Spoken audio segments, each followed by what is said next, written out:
Good evening, everybody. Roger Pascal, Real Impact Training here. I am so excited that we are once again our Sunday night podcast talking about real estate, all things real estate. We've got some great things happening right now. So one of the big things that's happening that I'm just absolutely ecstatic about is we have surpassed on meetup.com impact. We have surpassed 30,000 members. Over 30,000 members this week. So I am just absolutely ecstatic and floored and excited for everybody involved in that. Every one of our franchise owners, every one of our students, every one of y'all are out there telling your friends about us, telling your friends, your neighbors, your family, your anybody that's doing investing. Hey, if you're interested, get on that Sunday night call because they're answering a lot of questions on here that a lot of people are needing. So I'm going to open this up as I have been the last couple of weeks with a corny joke, Pam. So my corny joke today is a school teacher, little first grade school teacher. You were a school teacher at one time. I was a school teacher at one time, yes. And a school teacher was reading the book Chicken Little to her students. And she gets to the part where Chicken Little runs up to the farmer and says, "The sky is falling. The sky is falling."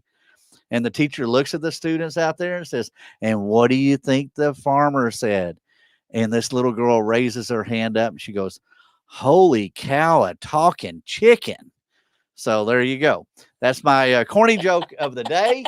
And y'all can plagiarize that and use that again.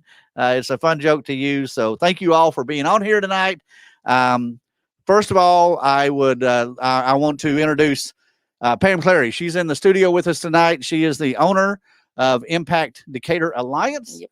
And welcome here, Pam. I'm glad you're here. I'm glad you invited And me. do you have electricity this week? It's coming back. It's coming back. It's Yeah. coming back. Yeah. It's kind of in style too. And we've so got to have it before Thursday because I hear we're going to have cold. supposed to be snowing. Really? Some ice, I hadn't heard that. Okay. Well. So Pam lives out in the country and they're doing some construction around her house and they keep disconnecting the electricity as they're trying to build other houses. So I'd like to go ahead and bring on Karen Maxwell. Karen Maxwell is our lady, the main person for Impact Over Sales. She's talking to new people that are looking at franchises. She's working with various groups out there all over the place on how they can increase and improve their real estate investing groups. So excited. Karen, thank you for being on here. Happy belated birthday. She had her 21st birthday last week. So we're excited about that.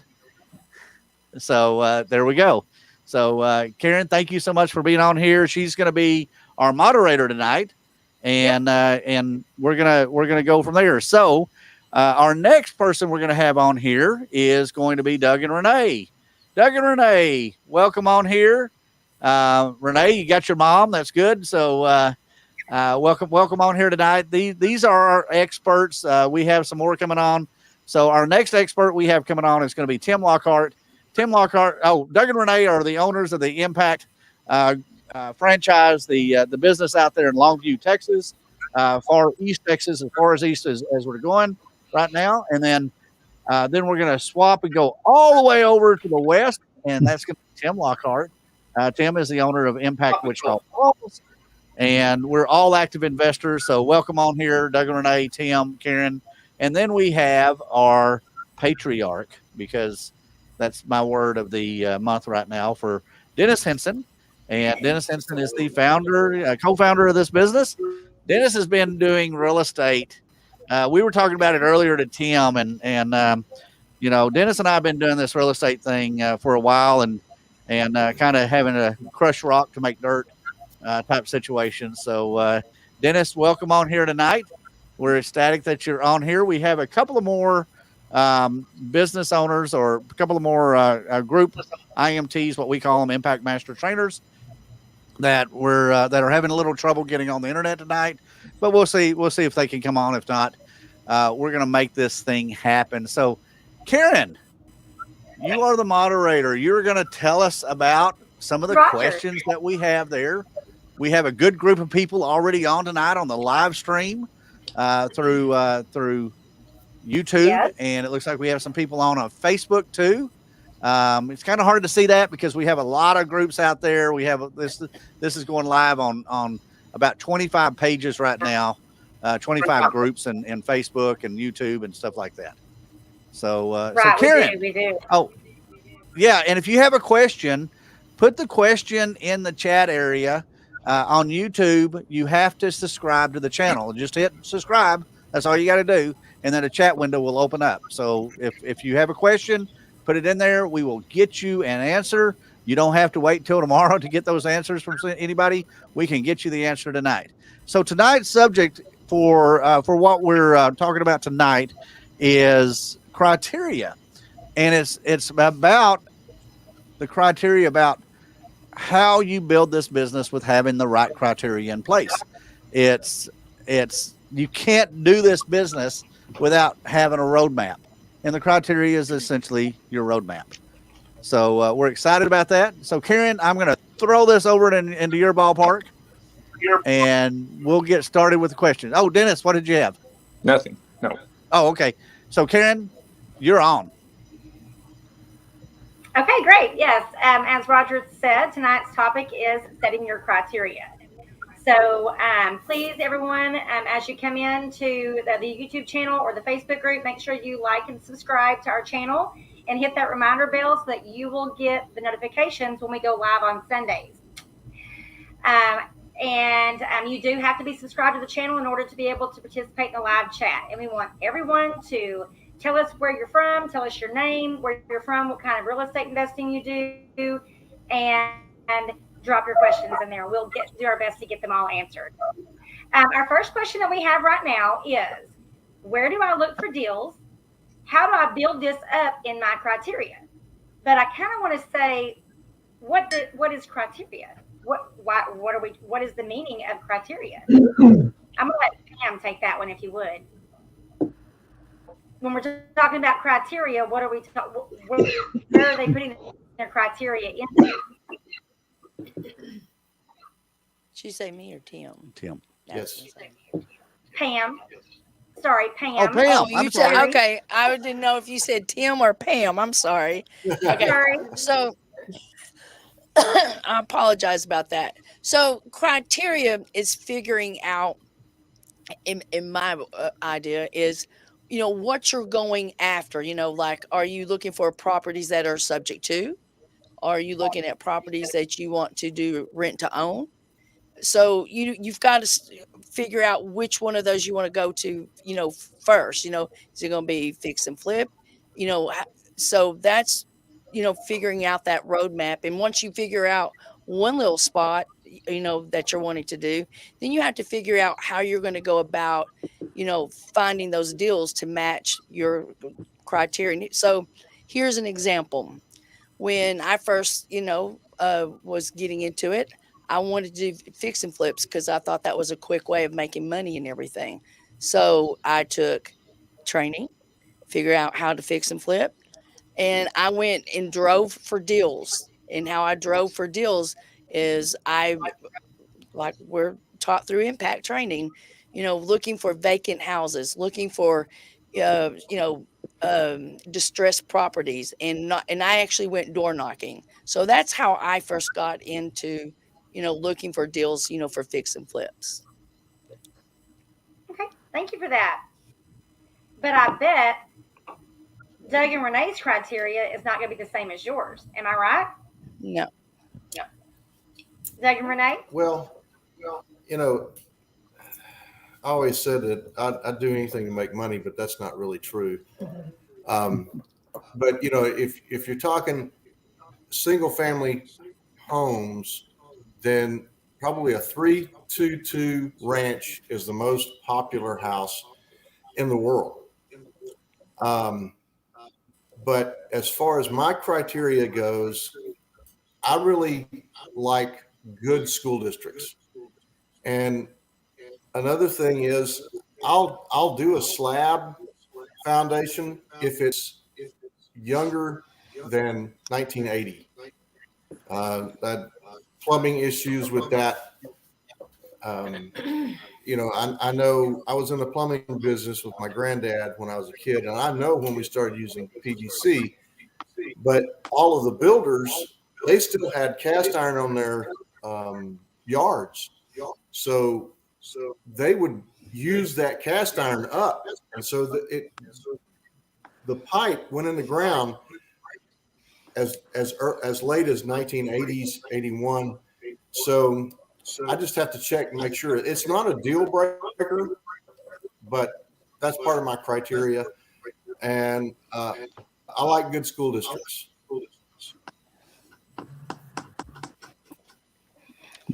Very good. For that. Very Yeah, good. Thank great. you, Doug. All right. Awesome. And I could go through all those, but but my point is every person here has different criteria. We're in different locations, and we have different specialties and different interests. Like Pam said, if I'm going to do a fix and flip, I might not want one that doesn't need much cosmetics unless the price is right. But it just depends on what your end game is going to be, what you're interested in. If you have no idea how to do a fix and flip, and maybe you're going to wholesale, maybe you need to know what your buyers want. So, like Tim's up in Wichita Falls, and I kind of know what he's looking for. You got to identify your area. There's all kinds of things. You can't just say, you know what was it, Roger? Tell the story about the guy that wanted the 100 acres. Yeah, well, you know, you've got to understand what you're looking for. Yeah, absolutely. So, 100 acres is a lot of land, and if you're going to develop something, and first time doing it, you might want to start with something a little smaller than that. So you've got to refine that, understand what you're looking for, understanding how that whole thing works. Exactly. And Dennis, what about you? Dennis, okay. Okay. Well, when I think of criteria, I think of the picture of the home that I want. I'm thinking of the square footage, the age range, how many bedrooms, bathrooms, garage spaces, what location it's going to be in, near school district or whatever, the price range, and then do I want to 1 to 4 family or just a single family? So you need to have all of that decided in advance and written down.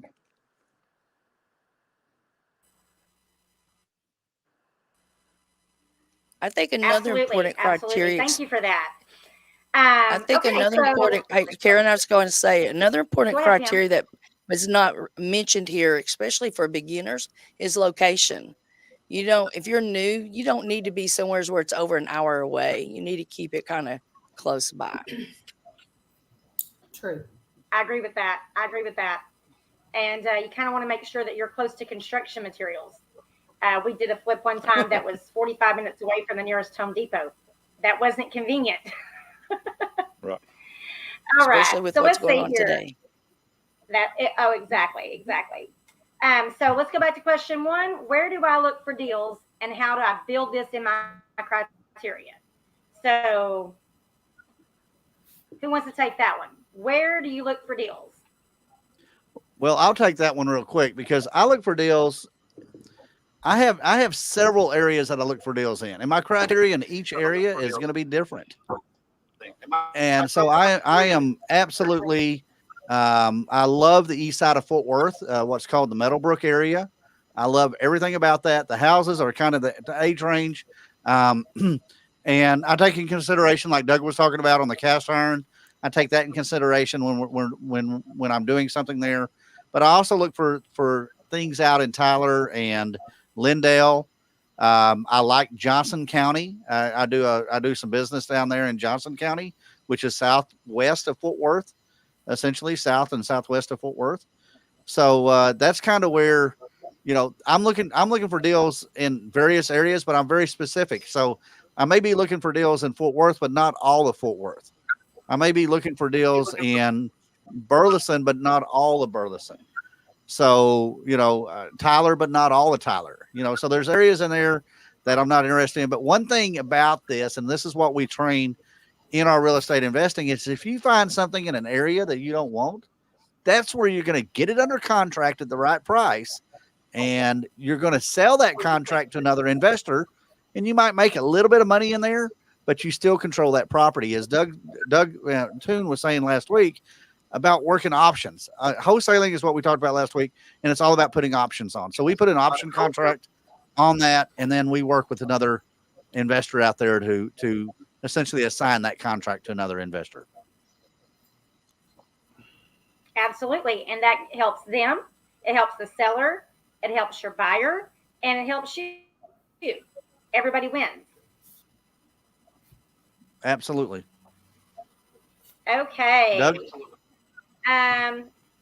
Did you want to add something to that? Well, Doug? I was just going to add, as far as criteria, as far as location, some people use zip codes. We get our lists sometimes in zip codes. But I was here at the Big Red Barn talking to Bill Cook when they came out. And he said that what he did was he drew a 5-mile circle around Walmart. Walmart's done all the homework. That's where people are living. And a 5-mile circle around that Walmart, you're going to find houses. That is true. That's a great tip. Very good. All right. We have a question here from John McEnroe. He says, does anyone have a prediction on how soon the interest rates are going to go up? Magic ball. Yeah, Ronald Reagan said back in the day that he could have 10 economists in the room and he'd get 15 answers. So we just work with what it is today, and we deal with it, and we don't worry about what's gonna happen. We know our options, we know our criteria, we know what we're looking for on that basis. So we're not going to put ourselves into a situation that if the economy crashes or whatever, we're gonna be in a bad position. So just in a quick answer, no, nobody knows what interest rates are going to be. Not even the people that are running it. That it's not something they plan ahead 6 or 8 months. They all get together. They kind of talk about it. They try something. If it works great. If it doesn't, it doesn't. But I don't see any signs out there of interest rates going up anywhere rapidly like it did in the late 70s, early 80s, where interest rates went up 10% in a year. Not up to 10%, but 10% in a year, from 7% to 18%. I would be very surprised if we see anything like that again. But if we do, that's an opportunity for us as investors that we can make that happen. So anybody else got something to throw out there on that? Well, I just like to add, back in, I think it was like 2008, interest rates were like 6%. And all the experts were saying that interest rates are never going to be this low again. It's the lowest they'll ever go. And then they went to 5%. And the experts are saying interest rates will never be this low. And they're going to go up. And then they went down to 4 and 3 and 2.5. And they've never been this low. And they're never going to go lower. So we don't know. Exactly. Dennis, do you have anything to add along that lines? I'm thinking about a book that I've read recently called The Royal Flush of Real Estate Investing. Well, Roger hit it right on the head. You don't know what interest rates are going to do. Nobody does. It really doesn't matter. All that matters is that you made good plans and bought the property right. Correct. If the interest rates go up, adjust. If they go down, adjust. And then, just continue to make money. Yep. And hold on to your properties, because everybody will always need somewhere to live. Exactly. Right. And there's no other business in the world other than real estate that you can lock a loan in for 30 years. Absolutely. Right. All right. Can I ask one? Yeah, I want So on the flip side, this is coming from doing the flip side, talking about interest rates. You do need to keep up with it because we're in a situation right now that we're dealing with one of our flips. And this is very important. If you're in the, you're buying a house to fix and flip, you do need to understand what FHA mortgages are. And you do need to understand where conventional rates are when you get ready to flip that to an end buyer. How long you have that title is going to affect your profit and what you're doing. So we have a house right now where we're having to do double appraisals because we have not owned that property for 6 months. We've owned it for just barely 3 months, and that's the reason why we're having to do double appraisals. And that's actually, who's going to pay for that second appraisal. And when it's happening because it is an FHA mortgage on that, where we were trying to talk the buyer into doing a conventional, because there's a conventional loan out there that's the same thing as like an FHA mortgage. So on the flip side, you do excuse me, you do need to understand, and that's where you need to hook up with a mortgage broker and keep up with that so that they can explain to you what's going on in today's market. Very good. Right. Got to know what your limitations are. If you buy a house with cash, Yes. doesn't matter how long you owned it in order to sell it. But if you have we're talking about a mortgage, you got to jump through their hoops. So good Yes. point. All right, great. The next question we have is from Matthew Black, and he says, do I need to know the FHA market in that county? Anybody want to take that one? Well, I will. I'll jump in there real quick. You need to know the market of anywhere you're investing in. That's part of the criteria that you have, is you need to know what's going on in that area. As far as FHA, that's a very specific loan type. Federal Housing Authority loans, known as FHA loans. They're also, when they go into foreclosure, they're known as HUD homes. So, but FHA, it's just, I don't know any investor out there that just specifically looks at a loan type, unless they're buying. They're going after that. If they're going to buy HUD houses, there's a certain way to buy HUD houses. Conventional financing, there's a certain way to buy those foreclosures. But as far as needing to know that, I don't know of a reason why that you would need to know that. I agree. All right. Tim, you want to add to that? Yeah, it is important to know what the FHA cap is for your area if you're going to be flipping houses, because 80% of the buyers out there or thereabouts are getting FHA loans, and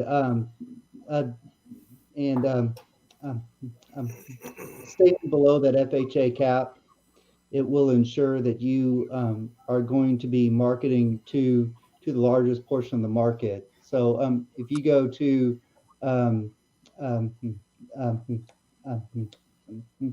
FHA.com, and then look at the limits and For each county. and find your zip code there, then it'll tell you what the FHA cap is, because staying under that will really help you be able to market your flips.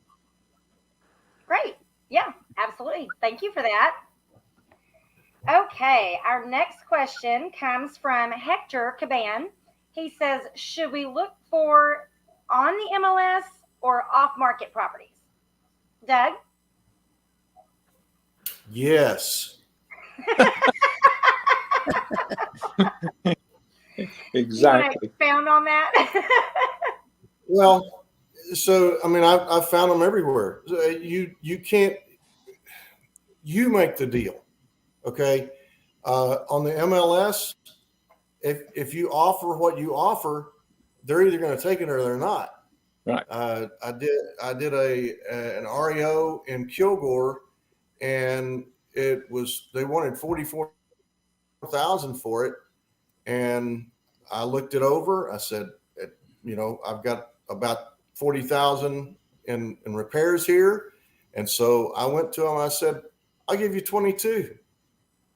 And of course, my realtor looked at me like I was nuts, but they took 23. So, hey, don't pull any punches. Make the offer. Right. Absolutely. Just make the offer, because what's the worst that can happen? They say no. Say no. So what? That's right. That's right. You also want to make that offer, because if you get rejected, well, if it doesn't go through, then they have something to fall back on. So you always want to make offers. Written offer. Yes. Written offer with your contact information, so that, if, like Pam said, if it doesn't go through, they don't sell it to somebody else, maybe they'll go back and look at previous offers. And if you didn't put your offer in writing and they don't remember who you were, they have no way to contact you. So always, even if they said no, I still follow up with a written offer, always. All right. Let's see here. Oh, that's okay. Hang on. Let's see. I've got, how many units or doors do each of you own?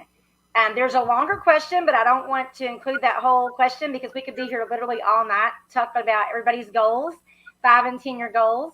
But I would like to hear from each of you. How many doors do you own? What's your specialty, your special interest? And how long you've been investing? So I'll start that out.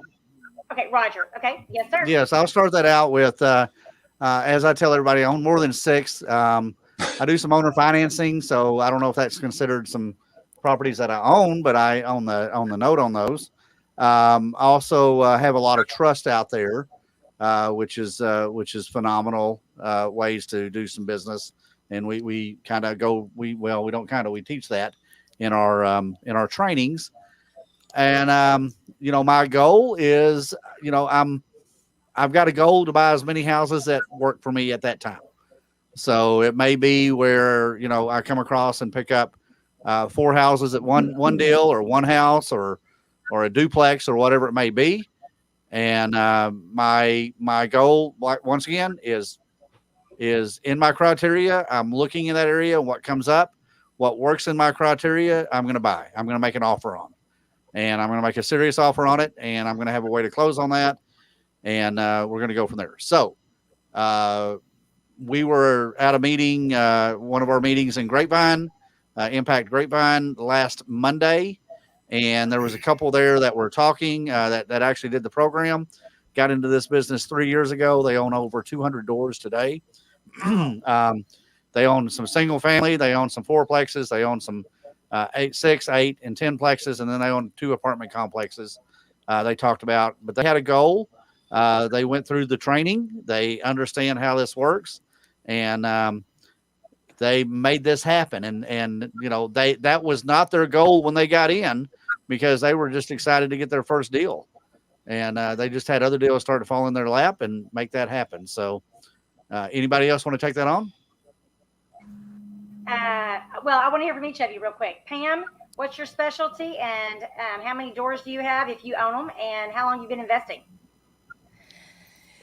I've actually only started investing since 2012 and everything. So right now, as of today, I have over 8 rentals. I don't know if you include the RV part, but on our RV part, if you want to count them as doors, we have 27 doors, in our RV park. So I'm looking for, my next goal is for an Airbnb that I would like to have here in the area. And we're actually looking at one that's pretty close around Lake Worth, the lake over there. So that's, I don't know what my specialty is. My specialty is all about numbers, making it work. Whatever the deal presents, right? Yeah. And out of I do have 3 of them that are subject to. So I love subject to. Doug and Renee, how about you guys? Well, we have 5 doors. Actually 4 now. We just signed papers on a sale Monday. Mm-hmm. And so that was a sub 2 that we rehabbed and sold. I do a lot of BRRRR method. I like to hold them for a couple of years and get the rental income as well. So, yep. And our specialty is tax sales. That's one of the things we really do a lot of like focus tax on. sales. Mm-hmm. Absolutely. And how long have you guys been investing? I did my first deal in 2006 in Fort Worth, and we've sold everything in Dallas, Fort Worth, and that's we're building here now in Longview. All right, That's awesome. How about you, Tim?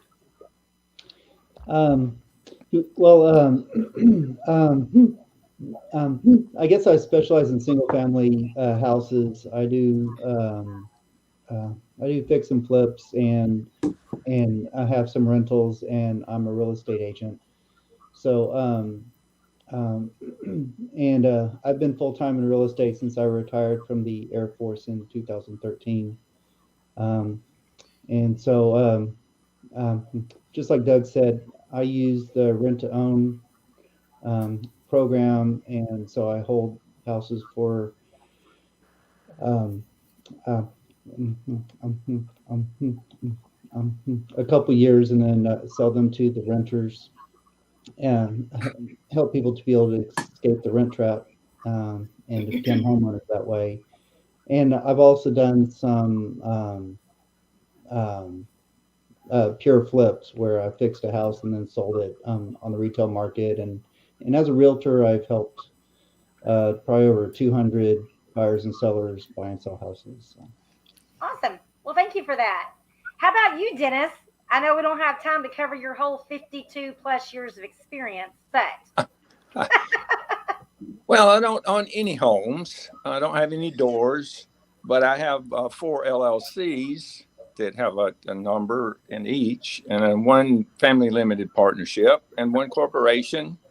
And each one of those have various things that they own, and some of those are with partners. So you kind of get the idea. Some things I just want to hold close to my vest. But I started in 1970, so you got the years right, I guess, 52. Seriously investing since 97, where I pretty much spend $8 a day, 7 days a week on that.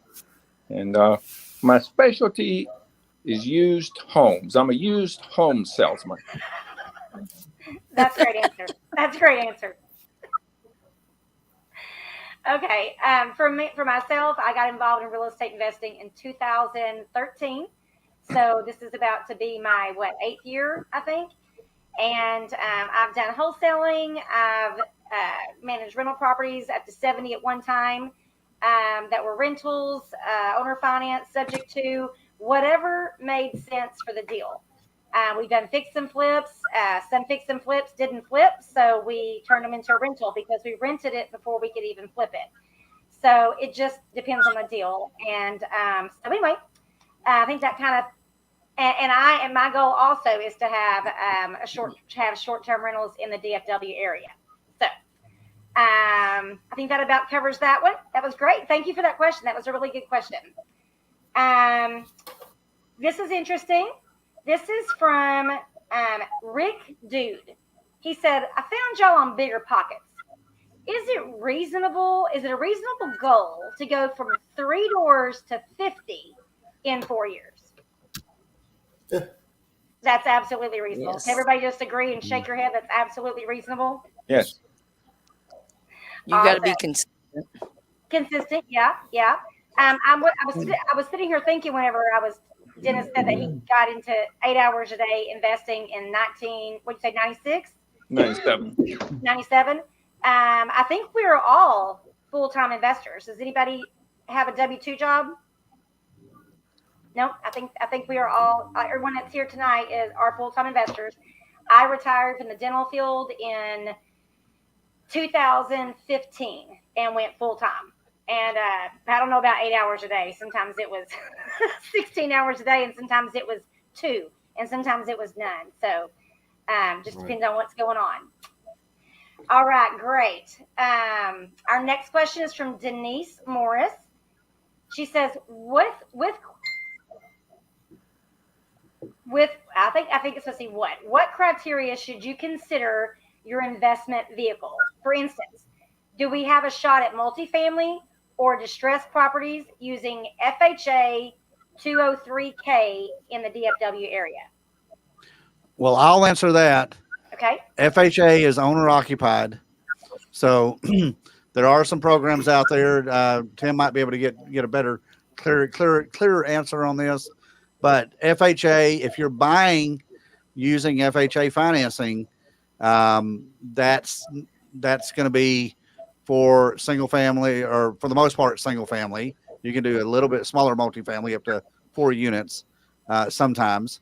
But that is for you to live in. If you're buying an FHA or getting a loan, and that FHA loan is a rehab loan, then you have to agree to live there for whatever amount of time that loan has on there.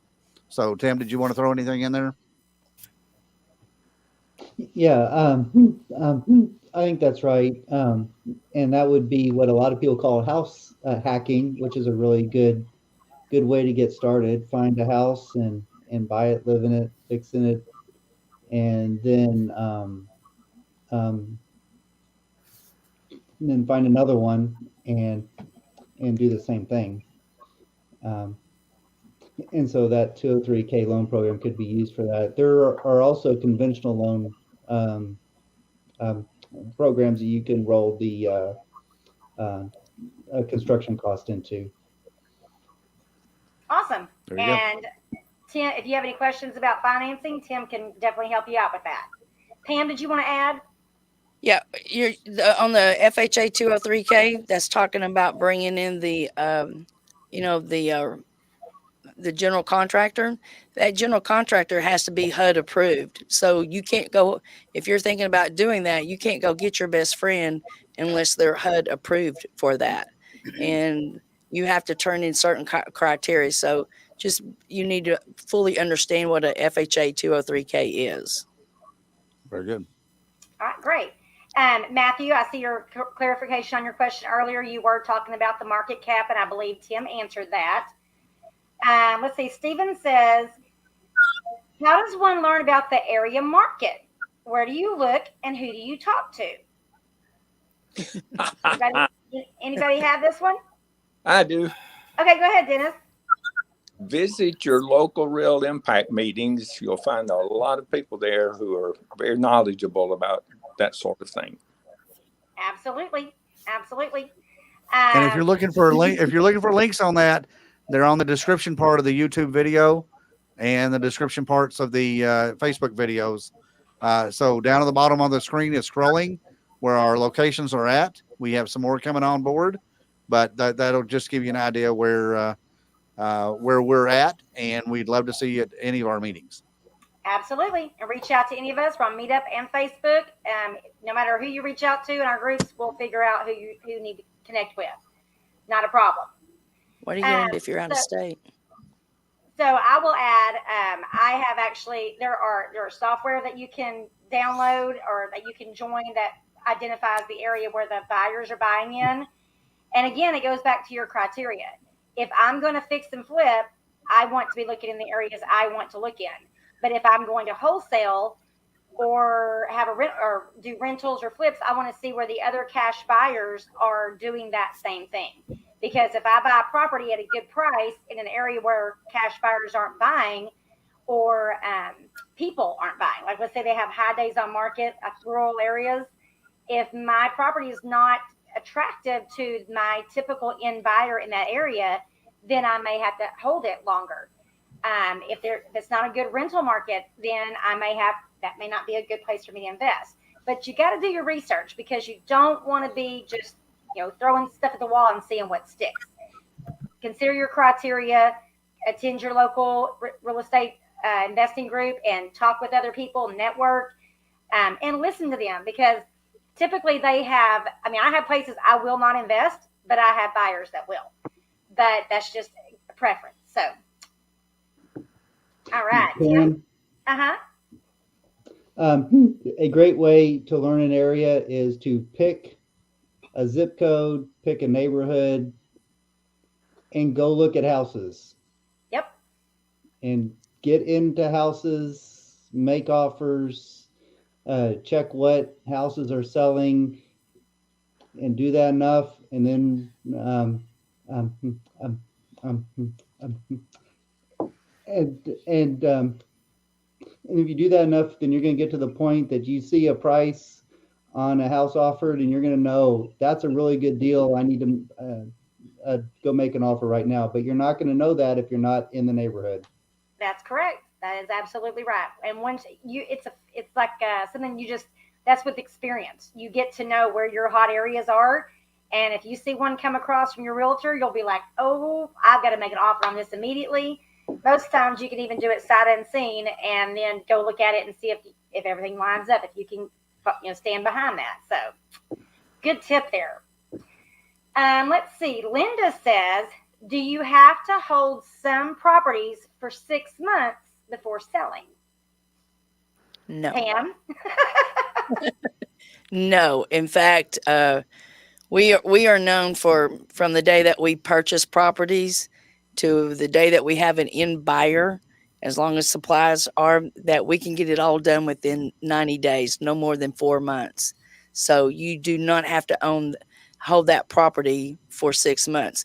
Now, I will tell you that you want to hold properties for more than 12 months because of the capital gains. And, I wish when I first got started in, flipping, someone would have sat me down at the very beginning and explained to me about capital gains. So now when we're doing fix and flips, we look at the whole picture. We look at the exit strategy, and we're basically holding ours for, at least 12 months, for many reasons. So, but no, you do not have to hold a property for 6 months. Just got more criteria you have to work with. Go ahead. Like you said a while ago, you had to get a second appraisal. Yes. Which is required by the lender. And again, you have to know the end buyer that you're marketing to. So, this property, and Tim brought this up a while ago, this happens to be in Denton County.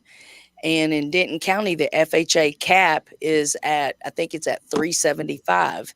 And so when we got the deal, and it was an FHA loan, and I'm like, oh, okay. But, you need to know all of that. Dennis, go ahead. Okay. The reason that there's confusion on that is because sometimes the bank requires a certain amount of seasoning before they're going to make the loan. So that gets people confused. They think, oh, well, I can't sell it for 90 days or 120 days or for 180 days or whatever.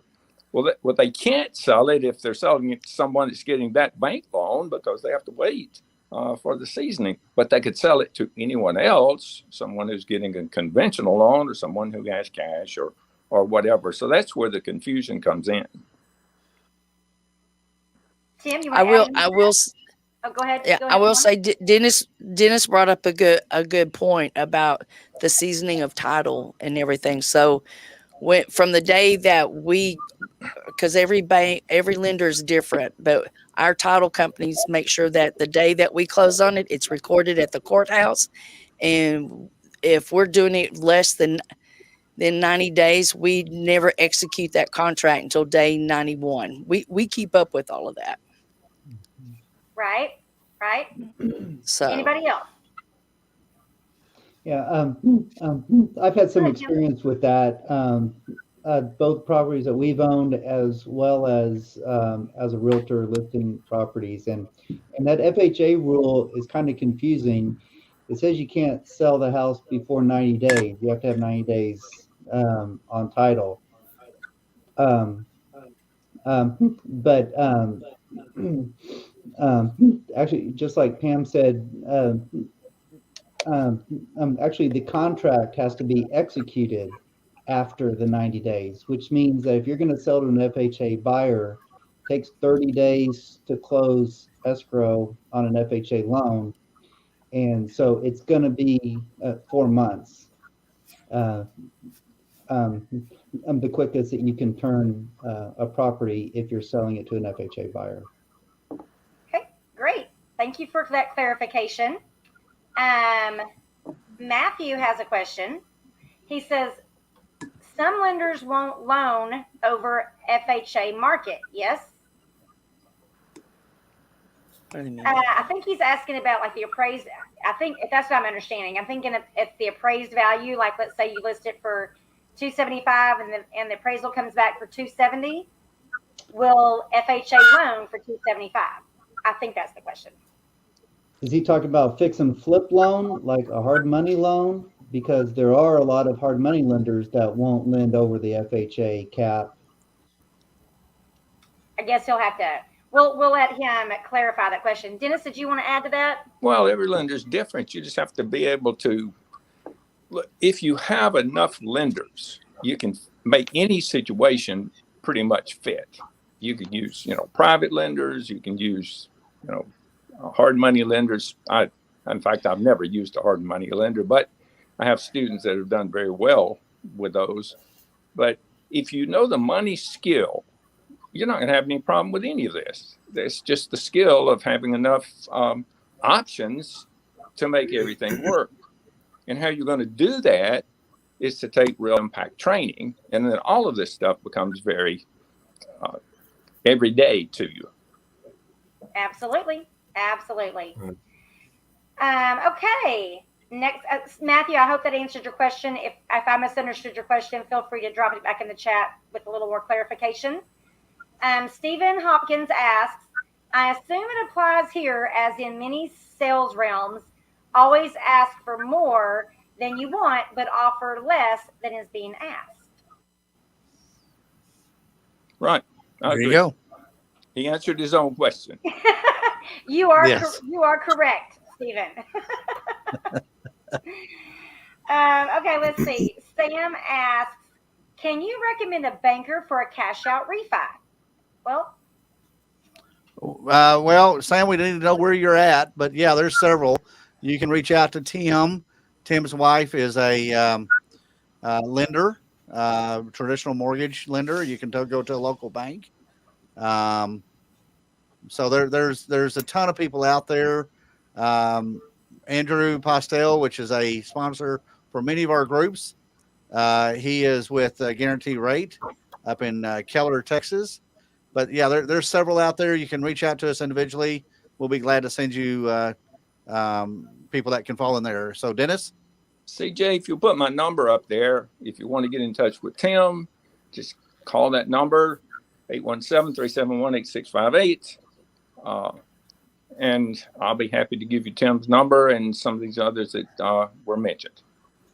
Absolutely. Thank you for that, Dennis. Yeah. We're going to put you on the payroll. Call you our secretary. There you go. And truth be told, he's just going to have somebody else do that for him because he's going to delegate it because he's the master delegator. I'm just lazy. You are not lazy. I bet you get up to shut that closet door. Sorry, that's an inside joke with at my house. I hate doors being open. And Dennis says I've been around him too long because I literally can't. I will get up out of bed to go shut a closet door. It's crazy. Okay, Stephen says, I heard subject to, Stephen Hopkins, heard subject to a lot. What is that? Well, that's not something we can fully get into tonight, Stephen, but I'm going to let Roger, who is our subject to expert, give you the short version. So very short, Stephen, is you are taking a property, you are agreeing to pay the existing mortgage on that property, and you're putting the deed in your name. Very simple. There is some bells and whistles that you need to know about, that you need to work in that. We actually teach that. I've written a book on that. But it's a very simple process. Once you, there you go. Look at there. Once you, there you go. Thank you, Vanna. So yeah, it's a very simple process. You're taking a property without having to go out and get a new mortgage. Exactly. Stephen, and make sure you come to the Real Impact Training in Longview there. I think that's where you're from, if I remember correctly. And we'll be happy to discuss it with you further. Matter of fact, Roger's at our meetings there, so corner him and have a discussion. There you go. There you go. Rick Dude says, I have over 200K in equity. Bankers have declined me on a HELOC because I'm self-employed and my net income is not adequate for their underwriting. Tim? Yeah, that'll happen. Yep.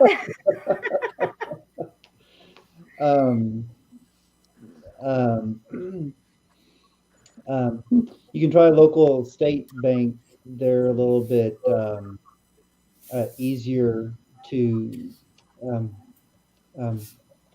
work with if they hold their own paper.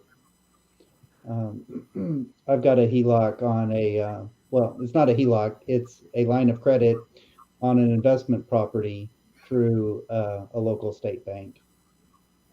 And credit unions are great too. So, but I would never go to a national bank on that, as No. Tim said. Right. No national banks. State and local banks. And again, it depends on where you're located. So maybe if you reach out to Tim and tell him a little more about where you're from and what bank you're using, maybe he can give you some better direction. And just remember, guys, you're not locked into the only kind of loan you can get is a HELOC. That's not your only option. Right. Oh, I'm sorry. Rick down here says, he rephrased his question and says, I have over 200K in equity. I'm not approved for a HELOC because of inadequate income. Are there other options? So that was what I was leading to was, yes, there are always other options. And sometimes something that you may not have thought of. So, Rick, can you drop in the chat where you're from? I may have missed it earlier. I think he's from the Wichita Falls area because he said, I think he's the one that said hi to Tim. Oh, on yes. there, so, his name is Wes. This is Wes. Tim. Oh, is that Wes? Yeah. Okay. Rick Dude Rick Dude is name. Wes. Yes. Okay. Okay. Yeah, that's not That helps. confusing Sorry at all. about that. Okay. You guys have given us a lot of questions tonight. I'm going to go back over here. If anything else comes up you want to ask about it, we've got about 9 minutes. Or we can do a tip. Which would you guys like to do? Dennis? Well, I'm ready whenever. Well, Dennis, why don't you go through the tip real quick? I think we got all the chat questions that I saw out there. I'm Okay. going to scroll back through and just double check, but go right ahead. Okay. So my tip this week is you want to take your criteria a step further. A lot of real estate investors think that realtors do not want to work with them. And for the most part, they don't. Realtors don't want to work with investors that don't know what they're doing because they don't believe they're going to purchase anything. Realtors work on the commission, they want to make money, and they want to work with people who have money and can close quickly. So you need to know what to say to realtors. And another thing that you need to do is when you visit with a realtor, you need to have your criteria written out on a nice printed piece of paper with your contact information. I always have it printed on a special like linen weave paper that's a little bit has a yellow tint. It's really nice with a 2-color ink, and I put my criteria on there. So the criteria includes everything: your farm area, the square footage range that you're looking for, other things about locations, schools, and so forth, price range, whether it's 1 to 4 family. Mine's always a single family. Bedrooms, bathrooms, garage spaces. Maybe you'll put days on market, age range. I may have said square foot, but you also want to put your killers. So if you don't want a home that has a pool, you be sure to put that on your criteria. Or maybe you don't want a spa, or maybe you don't want power lines that go over the top of the property or backed up to an interstate. Whatever your killers are, put those on there. It doesn't matter. I don't have to agree with them. And then print that out. And when you sit down with the realtor, you say, I represent a group of investors who have cash and can close quickly. Here's what we're looking for. and you give me your business card. Now, I can almost guarantee you they're not going to put that in the trash. They're going to keep that because you have cash or access to cash and can close quickly. Now, if you just walk into your realtor and hand him a card and say, I'm looking for good deals, and he says, or she says, what are you looking for? You say, oh, I don't know, just a good deal. Then the second you walk out the door, your card's going to go in the round file, which is the trash can. And that's my tip for this week, and it's a pretty good one, too. All right. Thank you so much, Dennis. Thanks, everybody, for being on here tonight. We have a call every Sunday night, almost every Sunday night, unless there's a holiday or a Super Bowl going on or something like that. But next week, 7 o'clock on the YouTube channel, our podcast is going to be essentially our title is Putting Together a Great Team. Now, nobody becomes a millionaire on their own. Nobody becomes wealthy in real estate on their own. You've got to build a great team. And as Dennis just said in that tip, if you have your criteria set into place, you're going to get the best of the best that want to work with you. And it makes life so much easier when you have people that want to work with you instead of people that don't want to work with you. So you have your criteria put into place like we talked about tonight. Make that happen. Thank you, everybody, for being on here tonight. Pam, thanks for being in the studio with us tonight. I want to thank CJ with Fun Grid Entertainment doing our webcast tonight, our podcast tonight. Tim and Doug and Renee and Karen and Dennis and all the other leaders for our groups that are out there. We forgot some that couldn't be on tonight, but they'll be listening to this podcast later. So thank you so much. Share this with your friends. Share this on Facebook. We really appreciate you being on here. Everybody have a good evening and a safe week. Thank you so much. Bye, y'all. Good night. Bye.